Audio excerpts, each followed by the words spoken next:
Agora que nós já temos a proposta que nós vamos elaborar e já temos uma primeira versão de como o nosso banco de dados irá ficar, a gente vai começar a configurar o nosso projeto no i. Então, a primeira coisa, a gente tem que estar lá com o Apache MySQL iniciado. Eu vou vir aqui em admin para abrir o phpMyAdmin. Pode ser utilizada também outra interface, como o MySQL Workbench.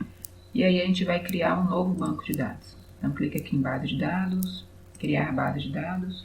Eu vou dar o nome aqui para o meu projeto, para o banco de dados do meu projeto também de projeção, evitar caracteres especiais e clicar em criar. Por enquanto vai ser só isso. Então, eu já tenho um banco de dados de projeção. Agora, a gente não vai utilizar o SQL para criar as tabelas do nosso projeto. A gente vai usar isso usando migrations. Então, eu vou lá no Visual Studio Code, vou abrir meu projeto. Aqui já estava aberto, mas é só selecionar Ctrl+K+O e ele te dá a opção de abrir qual área de trabalho que você vai selecionar. No meu caso aqui é projeção. E aqui vai ter disponível todos os arquivos do seu projeto. Então, primeiro você vem aqui em config e nesse arquivo db, e aqui você tem que trocar o nome do banco de dados para o nome do seu projeto. Então, o nome que eu acabei de criar lá, projeção, e aqui o usuário do seu banco e a senha do seu banco. Eu fiz a instalação do MySQL com o usuário root e sem senha, né? Porque aqui é questão de teste, mas para você fazer um sistema que vai colocar de fato em produção, você tem que configurar aí no mínimo uma senha. Então eu salvo aqui e está configurado meu banco. Esse projeto está ligado àquele banco de dados. Agora a gente vai trabalhar com a ideia de migrations. No material que eu disponibilizei para vocês tem uma descrição falando como que o i trabalha com banco de dados. Tudo isso é tirado lá do site de referência do i. E a gente, aqui já foi feita a configuração. Outro detalhe é que a gente pode configurar vários outros tipos de banco de dados. Ele já vem pronto MySQL, mas pode trocar para vários outros. Não só esses, tá bom? Tem mais. E a gente vai trabalhar com migrations. O migration vai ser uma forma da gente criar o banco de dados a partir do código, e aí ele não vai ficar preso ao MySQL ou ao Oracle, por exemplo. A gente vai conseguir fazer um código que, se eu precisar mudar esse projeto para um outro SGBD, eu consigo executar. Isso facilita muito. Também facilita muito se a gente estiver fazendo um projeto com mais de uma pessoa e a gente precisa estar trocando esse banco de dados. Então, toda essa alteração é feita via código, via PHP, e não mandando o backup do banco de dados toda vez para a equipe, tá bom? Então, para criar uma migration, a gente vai ter que usar bastante aqui o prompt de comando.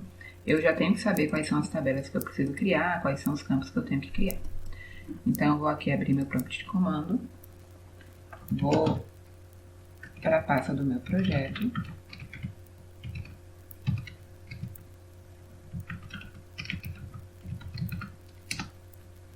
e aí eu vou executar esse código. E migrate create e o nome da migration.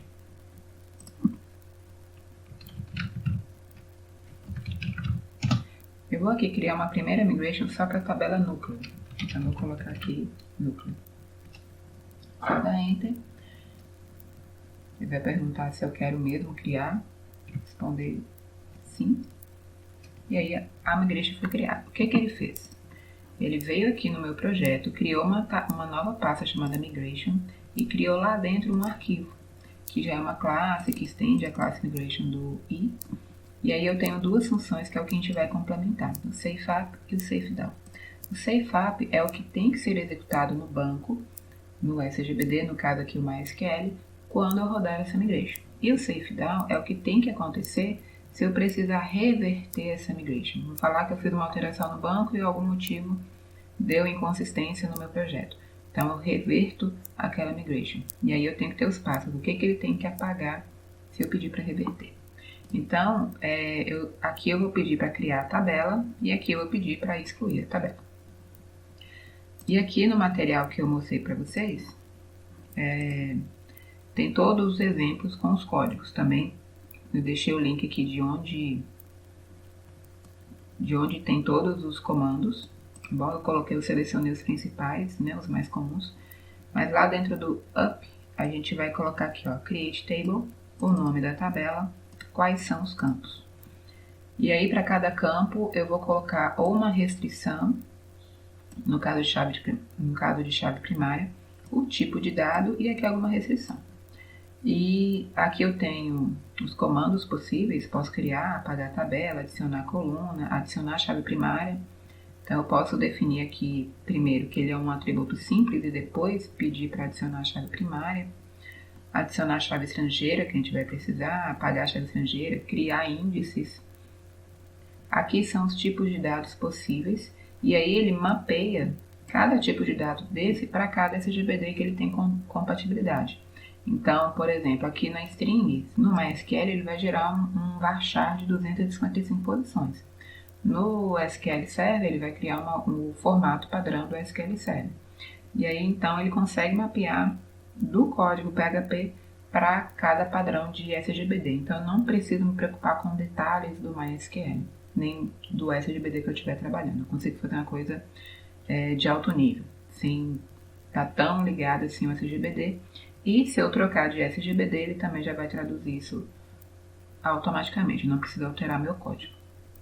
Então aqui são os tipos de dados, essa aqui são as restrições que eu posso colocar, checar algum valor, colocar algum valor padrão, not null, nulo, se é único, se é sem sinal. Outro detalhe aqui é o do autoincremento. Quem tem prática com MySQL, a gente já cria a tabela informando qual que é o autoincremento. Aqui eu não vou ter isso, porque isso é um padrão do MySQL, não de todos os SGBDs. Então, depois de criar a tabela, eu tenho que pedir aqui para alterar a coluna para poder colocar autoincremento. Que aí vai ser uma coisa específica de cada SGBD. Por exemplo, no MySQL, ele só aceita campos de autoincremento em campos que sejam chave primária. Em outros, ele já não vai aceitar. Aqui também é um código de chave estrangeira. Então, por exemplo, aqui foi criada uma tabela. E esse campo aqui é uma chave estrangeira para uma outra tabela que já teria sido criada. Então aqui, depois que eu criei a tabela, eu adiciono uma chave estrangeira, dou nome para ela, qual tabela que tem essa chave estrangeira, que no caso é essa que eu acabei de criar, neste campo, e a qual tabela ele faz referência. E aqui, como é que se eu for apagar ou atualizar, que efeito que ele vai fazer. Pode ser cascata, restrito, setar um valor nulo ou setar um valor padrão também. E aí também, na hora de fazer o down, de reverter, primeiro eu apago a chave estrangeira para depois apagar a tabela. A gente vai fazer, vou mostrar o exemplo na prática, mas se o up primeiro eu crio a tabela e depois adiciono a chave estrangeira, no down eu tenho que fazer a sequência contrária. Apago a chave estrangeira e depois apago a tabela. Até porque vai dar erro se eu tentar apagar a tabela, se ele tiver alguma chave estrangeira. Aqui eu também já deixei o código pronto. Se eu tiver tabelas que tenham a chave primária composta por vários atributos, então primeiro eu crio a tabela e depois eu peço para adicionar a chave primária. E aí aqui eu consigo colocar um vetor com todos os campos que forem necessários. Feito tudo isso, a gente vai executar a migration, que é só esse comando, mas no prompt de comando. E aqui o comando se eu precisar reverter uma migration. Eu quero chamar a atenção aqui nesses detalhes aqui que está no começo, na hora de criar uma migration, que o i ele gera muito código de forma automática. E aí existem alguns padrõezinhos que vão facilitar bastante essa geração de código. Toda vez que a gente for criar a chave primária, dá o nome de ID, tá bom? Porque ele já tem um código que ele vai esperar que as chaves primárias tenham esse nome. Quando a chave primária for composta por um único atributo. Os campos que forem chave estrangeira, você coloca o nome da tabela que ele faz referência com o sufixo _id, que também vai facilitar o código, porque ele já vai conseguir gerar isso e a gente vai precisar ficar ajustando o que ele gerou automaticamente. Outra coisa que é muito importante a gente definir na criação do banco é definir quais são os atributos obrigatórios, porque na hora que ele for criar o formulário de forma automática, ele já coloca isso no formulário. Então a gente não precisa ir lá e olhar em cada campo e acrescentar esse atributo, ele já faz isso automaticamente. Então a gente já pode fazer isso direto no banco. Outra coisa também é se a gente já tem uma previsão do tamanho máximo dos campos, de caracteres em cada campo, ele também já coloca no formulário lá no HTML. Vamos falar que tem um campo que só pode ter 20 caracteres. Ele já cria o campo lá no HTML quando a gente pedir para fazer o código automático, que o usuário só vai conseguir preencher 20 posições. Então já facilita bastante. Então se a gente já tivesse as informações de forma antecipada, já facilita bastante lá na frente, tá bom? Mas tudo isso a gente pode mudar também mais para frente. Mas eu vou tentar, nos exemplos aqui, seguir essas recomendações. Tudo bem, entendido aqui o que pode ser feito, vamos lá para a prática. Então eu vou primeiro criar essa primeira tabela aqui, que vai ser núcleo. Eu só vou copiar ela aqui, para não esquecer o que eu tenho que fazer. Então eu vou chamar um this, create table. Aqui já pergunta qual que é o nome da tabela.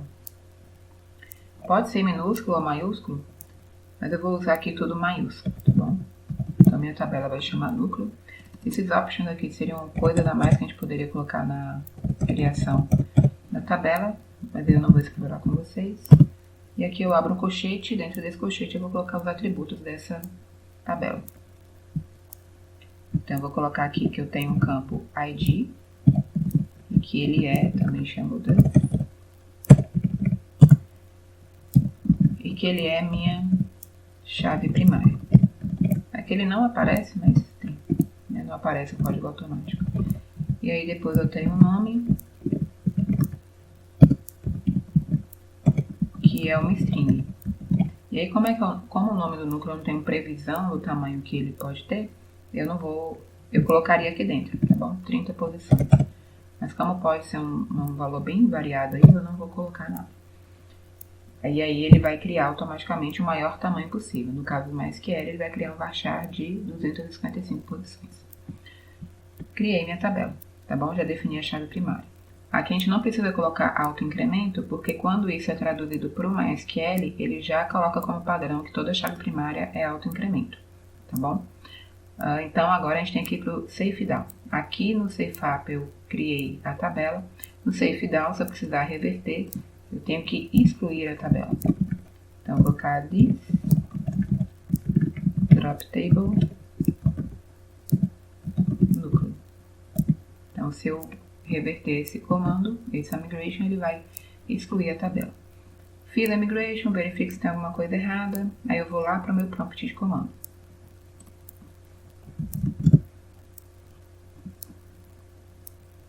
Aqui para executar a migration, basta digitar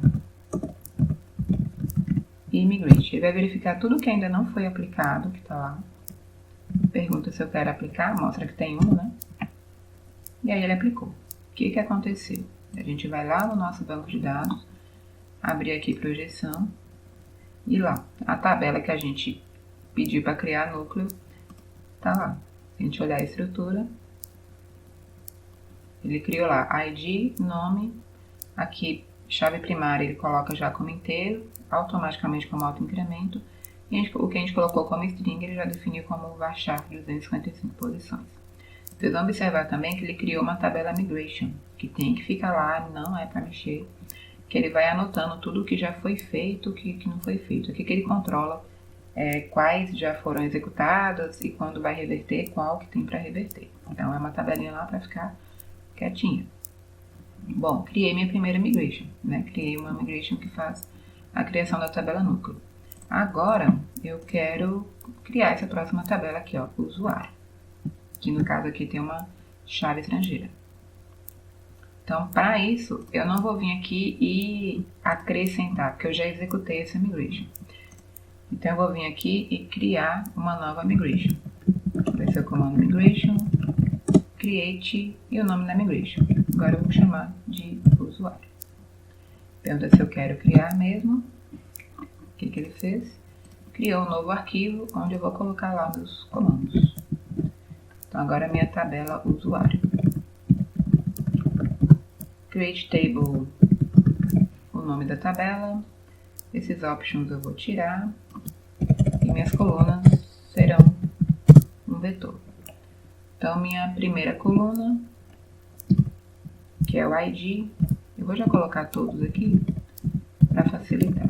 Aqui também é a hora de pensar se o nome das colunas, né, que você criou são adequados. Lembrando aqui, ó, que para a chave estrangeira, o ideal é você colocar núcleo ID, que já vai gerar esse código automaticamente. Vai facilitar lá na frente. Então, o ID vai ser minha chave primária, que já vai criar o autoincremento. O login, eu vou falar que ele vai ser uma string. E aí eu vou deixar o máximo de posições, porque eu vou permitir que seja um e-mail. Eu não vou colocar not null aqui, porque nesse cenário que eu estou fazendo, eu vou cadastrar muitos usuários que não vão ter acesso. Que o usuário aqui para mim está funcionando como pessoas. Então, se eu colocar not null, eu obrigatoriamente tenho que preencher, mesmo se ele não tiver acesso. Então, nesse caso aqui não se aplica not null. A mesma coisa aqui para a senha. Também não precisa de not null. Agora, nome já precisa. Não posso ter um usuário que não tenha nome. Também não vou restringir o tamanho. E aí, not null. Vamos só conferir se esse código aqui que está certo. Que as restrições, not null. A diferença aqui de uma letra maiúscula muda o código. E núcleo ID é uma chave estrangeira. Então, tem que ser do tipo do campo que foi criado lá, que é inteiro, né? Então, vou colocar aqui integer. E não vou colocar not null para não engessar na hora de fazer o cadastro, de eu poder deixar nulo e depois preencher. Criei a tabela. A diferença aqui é que eu tenho uma chave estrangeira. Então, vou colocar aqui add foreign key. Eu tenho que dar um nome para essa chave estrangeira. Então, vou colocar... Vou chamar de núcleo FK. Pode ser o nome que vocês quiserem. Não vai fazer tanta diferença aqui. Qual que é a tabela, né, que possui? Usuário. Qual que é a coluna dessa tabela, que é chave estrangeira? É o núcleo ID, que faz referência à tabela núcleo, em qual coluna? Na coluna ID. E aí o delete update. O que é isso aqui? Se eu apagar o núcleo, eu apago o usuário daquele núcleo? Se acontecesse isso, a gente colocaria cascade. Mas não, se eu posso apagar o núcleo, o usuário continua existindo.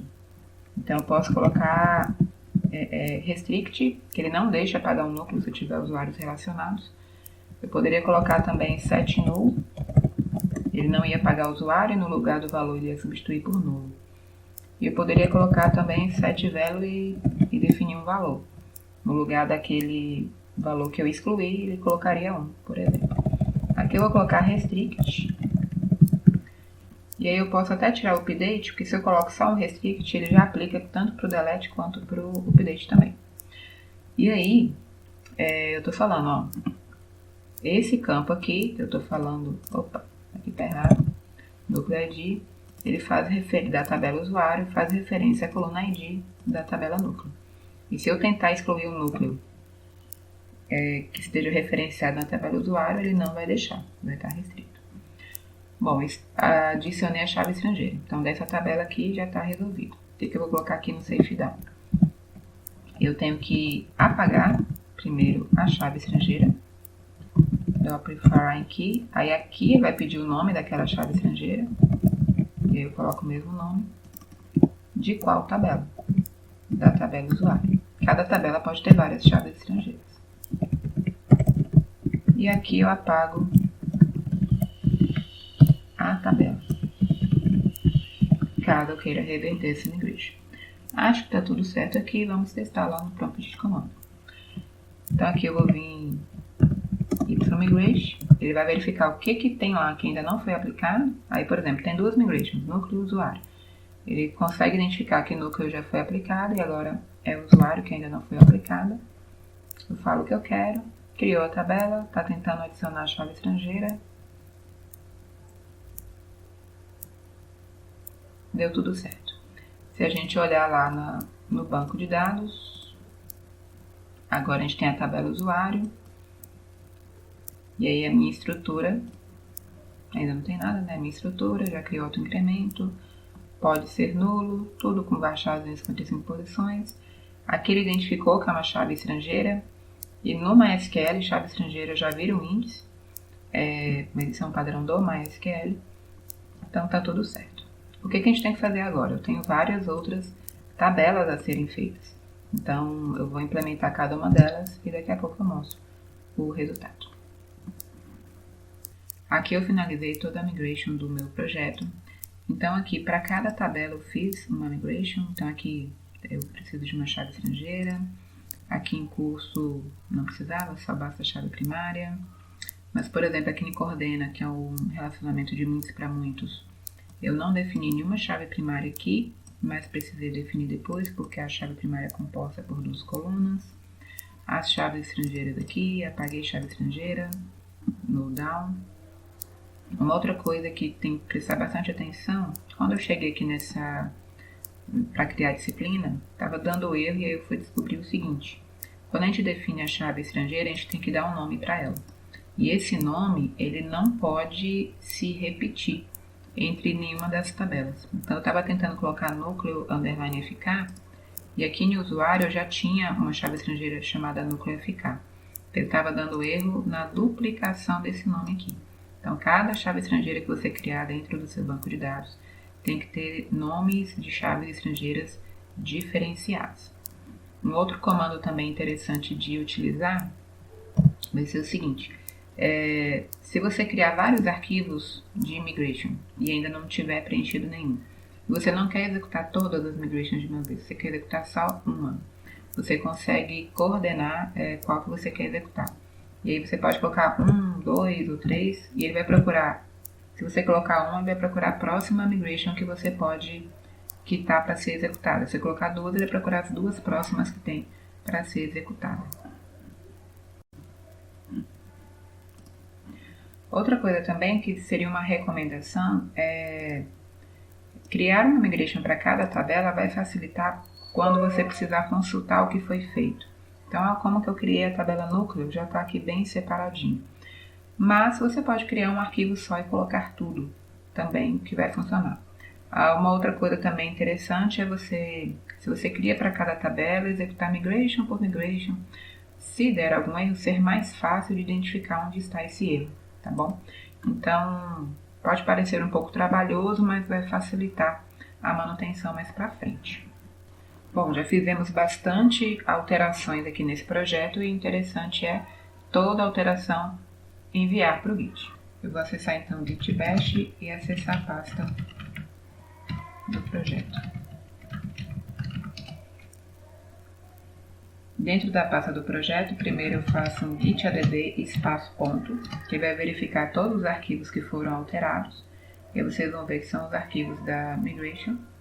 E aí eu vou fazer um commit, e aí eu vou dar o nome de migrations para saber que essas alterações correspondem às migrations que eu criei. E ele criou.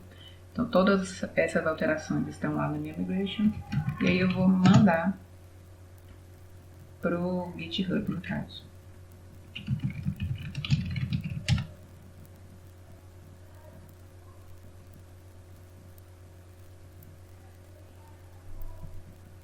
Posso colocar aqui git status para verificar como é que está o meu git. Ele está falando, eu estou no master, porque só tem uma branch, só tem um único usuário, uma única versão, um único tronco, né, no controle de versão. Ele está falando, está atualizado, nada para comitar, a árvore de trabalho está limpa. Então todas essas alterações já estão no GitHub. Até o próximo vídeo para a gente ver as próximas funcionalidades.